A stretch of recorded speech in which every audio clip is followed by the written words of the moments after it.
আসেন, তো এবার আপনি শুকরিয়া আদায় করছেন, আলহামদুলিল্লাহিল্লাযী আহইয়ানা বা'দা মা আমাতানা ওয়া ইলাইহিন নুশুর। আধা ঘন্টা আগে ঘুম থেকে উঠেছেন, এখন কি করবেন? বাথরুমে যাচ্ছেন। এই বাথরুম করাটা কি দুনিয়াবি কাজ না?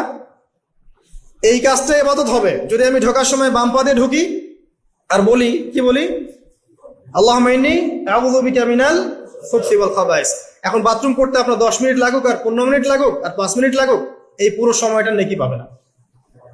সুবহানাল্লাহ। আর কি চাই? বের হব, এখন বের হওয়ার সময় কি বলবো? গুফরানাকা, নেকি পাচ্ছে।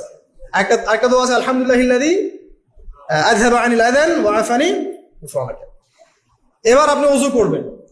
ওযুটা ধীর স্থির ভাবে করবেন, তাড়াহুড়া করবেন না। ওযুর প্রত্যেকটা অঙ্গ প্রত্যঙ্গ 3 বার করে ধোয়ার চেষ্টা করবেন। শুধু মাথা মাসে হবে কয়বার? একবার।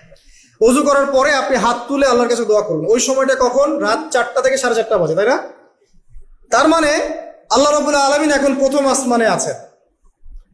কিভাবে আল্লাহ পাক আছেন সেটা আল্লাহর উপর ছেড়ে দেন, আমাদের এটা নিয়ে ব্যাখ্যা করার দরকার নাই, চিন্তাও করার দরকার নেই। আল্লাহ পাক বলেছেন আমি নেমে আসি, বাস নেমে আসি।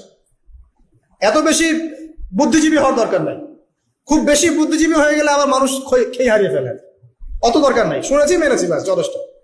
আল্লাহ পাক নেমে আসেন, কি বলেন? আল্লাহ বলেন যে কেউ কি আছো আমার কাছে কিছু চাইবে, আমি দিব। কেউ কি আছো যে আমাকে ডাকবে, আমি তোমার ডাকে সাড়া দেব? কেউ কি আছো আমার কাছে কোনো কিছু দোয়া করবে? হ্যাঁ, হাজত আছে, আমি পূরণ করে দেব। এভাবে আল্লাহ পাক ফজর পর্যন্ত বলতেই থাকেন। বলেন তো, আমাদের কোনো ফিকির আছে? আমরা সবাই ঘুমাই কয়টায়? হয় 1টায়, না 2টায়, না 3টায় ম্যাক্সিমাম এখনকার। আমি যে বিষয়টা নিয়ে কথা বলছি এটা খুবই কঠিন।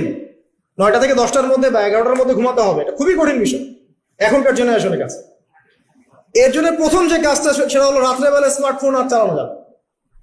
এশার নামাজ শেষ, ফোন একদম ডয়ারে লক করে রাখতে হবে। কিচ্ছু করার নাই। এটা না করতে পারলে আপনি ঘুমাতে পারবেনই না। এবং এরপর দিনে আসছি, তখন বলছি দিনে কিছু কাজ আছে। দিনের কাজগুলো যদি আমরা ঠিকঠাক মতো করি তাহলে রাতে তাড়াতাড়ি ঘুম আসবে ইনশাআল্লাহ। যদি না করি তাহলে ঘুম আসবে না। তো শেষ রাতে আল্লাহ পাক আসমানে নেমে আসেন, প্রথম আসমানে, এবং এই আহ্বান করতে থাকেন। তাই ওই সময় ওযু করার পরেই আপনি হাত তুলে আল্লাহর কাছে দোয়া করা শুরু করেন। আপনার যত চাওয়া পাওয়া আছে আল্লাহর কাছে ঢেলে দেন, ইনশাআল্লাহ আল্লাহ রাব্বুল আলামিন আপনাকে খালি হাতে ফেরাবেন না ইনশাআল্লাহ। আল্লাহ পাক তো এমন করে বলেছেন যে কেউ হাত তুলেছে আল্লাহর কাছে আর আল্লাহ পাক সেটাকে খালি ফিরিয়ে দিবেন, এটাতে আল্লাহ লজ্জা বোধ হয়। কথা বুঝতে পারছেন?